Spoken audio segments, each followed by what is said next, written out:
Step 9. Made direct amends to such people whenever possible, except when to do so would injure them or others. Good judgment, a careful sense of timing, courage, and prudence.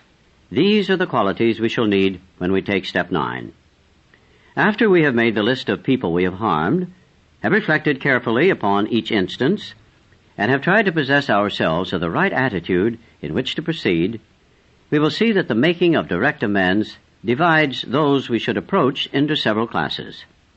There will be those who ought to be dealt with just as soon as we become reasonably confident that we can maintain our sobriety. There will be those to whom we can make only partial restitution, lest complete disclosures do them or others more harm than good. There will be other cases where action ought to be deferred, and still others in which, by the very nature of the situation, we shall never be able to make direct personal contact at all. Most of us begin making certain kinds of direct amends from the day we join Alcoholics Anonymous. The moment we tell our families that we are really going to try the program, the process has begun. In this area, there are seldom any questions of timing or caution. We want to come in the door shouting the good news.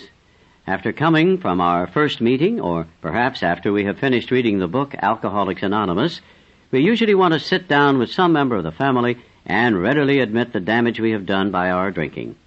Almost always we want to go further and admit other defects that have made us hard to live with.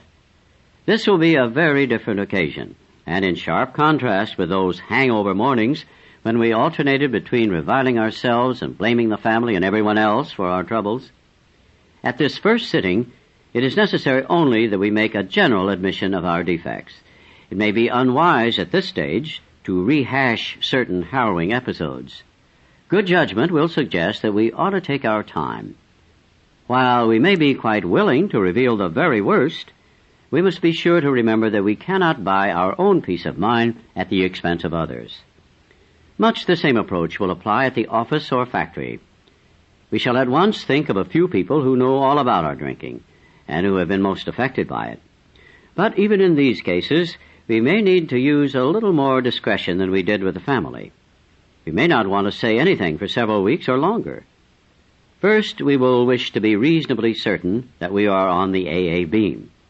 Then we are ready to go to these people to tell them what AA is and what we're trying to do. Against this background, we can freely admit the damage we have done and make our apologies. We can pay or promise to pay whatever obligations, financial or otherwise, we owe. The generous response of most people to such quiet sincerity will often astonish us. Even our severest and most justified critics will frequently meet us more than halfway on the first trial.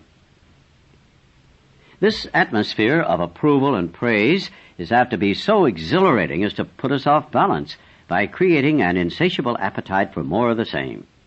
Or we may be tipped over in the other direction, when in rare cases we get a cool and skeptical reception. This will tempt us to argue or to press our point insistently, or maybe it will tempt us to discouragement and pessimism. But if we have prepared ourselves well in advance, such reactions will not deflect us from our steady and even purpose.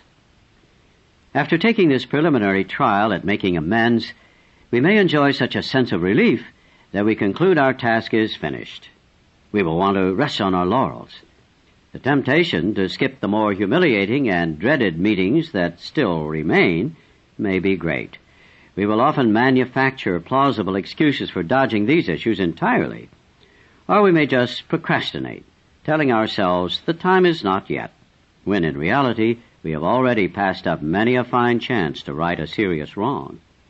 Let's not talk prudence while practicing evasion. As soon as we begin to feel confident in our new way of life, and have begun, by our behavior and example, to convince those about us that we are indeed changing for the better, it is usually safe to talk in complete frankness with those who have been seriously affected, even those who may be only a little or not at all aware of what we have done to them.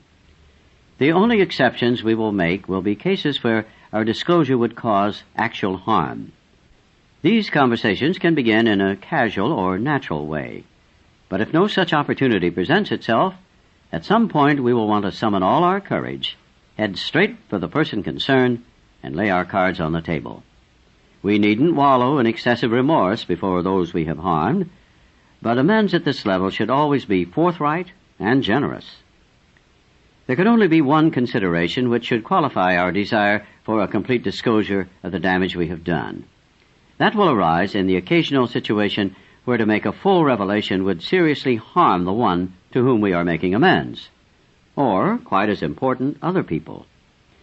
We cannot, for example, unload a detailed account of extramarital adventuring upon the shoulders of our unsuspecting wife or husband, and even in those cases where such a matter must be discussed, let's try to avoid harming third parties, whoever they may be.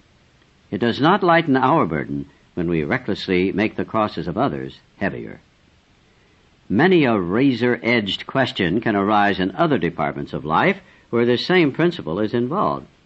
Suppose, for instance, that we have drunk up a good chunk of our firm's money, whether by borrowing or on a heavily padded expense account. Suppose that this may continue to go undetected if we say nothing.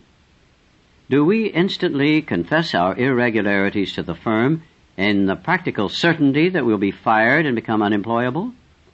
Are we going to be so rigidly righteous about making amends that we don't care what happens to the family and home? Or do we first consult those who are to be gravely affected? Do we lay the matter before our sponsor or spiritual advisor, earnestly asking God's help and guidance, meanwhile resolving to do the right thing when it becomes clear, cost what it may? Of course, there is no pat answer which can fit all such dilemmas, but all of them do require a complete willingness to make amends as fast and as far as may be possible in a given set of conditions. Above all, we should try to be absolutely sure that we are not delaying because we are afraid.